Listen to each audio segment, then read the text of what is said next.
नमस्कार प्यारे बच्चों, कैसे हो बेटा? सभी अच्छे हैं ना?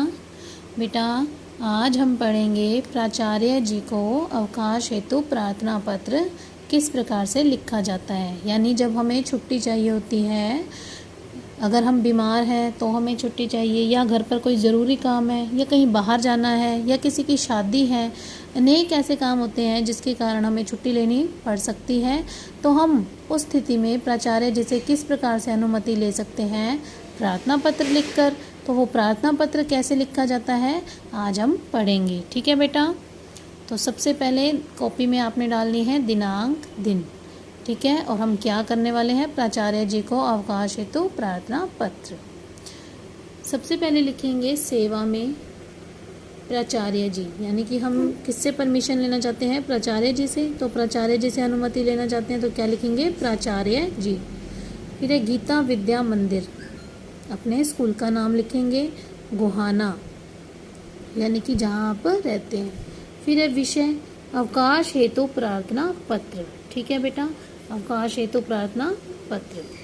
फिर यहाँ पर बेटा एक लाइन रह गई थी, तो यहाँ लिखेंगे श्रीमान जी, क्योंकि हम सम्मान दे रहे हैं तो क्या लिखेंगे? श्रीमान जी। आगे अगली पंक्ति में लिखेंगे सविनय निवेदन यह है कि में कई बच्चे मात्रा जो है वो गलत लिखते हैं, तो इसलिए ध्यान से लिखेंगे कि छोटी की मात्रा आएगी। कि मैं के बाद क्या लिखना है? अपना नाम आपने। ठीक है, मैं, मान लो यश है, मैं यश आपके विद्यालय में कक्षा पंचम, यहाँ पर लिखेंगे अपने सेक्शन का नाम, जिस सेक्शन में क अ ब स, जिस भी सेक्शन में आप कक्षा पंचम, मान लो स या ब, का या की। आप लड़का है तो का लिखेंगे, लड़की है तो की। छात्र या छात्रा, इन दोनों में से एक लिखेंगे बेटा। का छात्र हूँ या फिर की छात्रा हूँ। कि मैं आपके विद्यालय में कक्षा पंचम का छात्र हूँ या फिर आपके विद्यालय में कक्षा पंचम की छात्रा हूँ।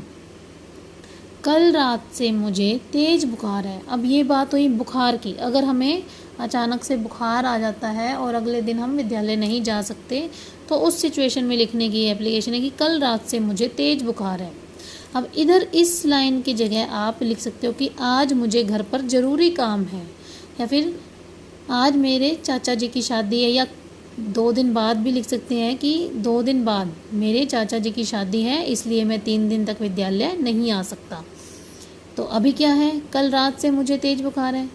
लेकिन अलग अलग सिचुएशन में बेटा यहाँ तक तो सेम ही रहेगा, सिर्फ इस लाइन को आप चेंज कर सकते हैं। जो भी आपका रीज़न है, जो भी आप कारण से छुट्टी लेना चाहते हैं, उस कारण को आप यहाँ पर लिखेंगे।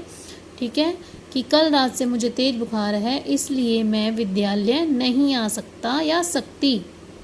लड़के लिखेंगे सकता और लड़कियां लिखेंगी सकती।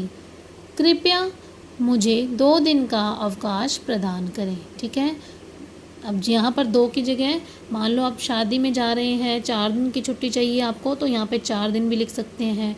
तो जितने दिन की छुट्टी आपको चाहिए, अगर 1 ही दिन की चाहिए तो 1 दिन की, 1 दिन के ज़रूरी काम से बाहर जाना है तो वहाँ पर 1 दिन आएगा। ठीक है बेटा, तो अवकाश प्रदान करें, आपकी अति कृपा होगी। अब यहाँ देखो कृपया कैसे लिखा जाता है और यहाँ पे कृपा लिखना है। ठीक है बेटा, फिर है धन्यवाद, आपका आज्ञाकारी शिष्य। लड़के लिखेंगे आपका आज्ञाकारी शिष्य और लड़कियां लिखेंगी आपकी आज्ञाकारिणी शिष्या। ये दोनों नहीं लिखने, इसमें से एक लिखना है। लड़कियां लिखेंगी आपकी आज्ञाकारिणी शिष्या और लड़के लिखेंगे आपका आज्ञाकारी शिष्य। यहाँ पर अपना नाम, फिर कक्षा और अपना सेक्शन, अनुक्रमांक यानी कि आपका रोल नंबर क्या है, और दिनांक। ठीक है बेटा, तो आज के लिए ये पत्र सभी अपनी नोटबुक में अच्छे से साफ़ सुथरा सुंदर हैंडराइटिंग में लिखेंगे। ओके बेटा।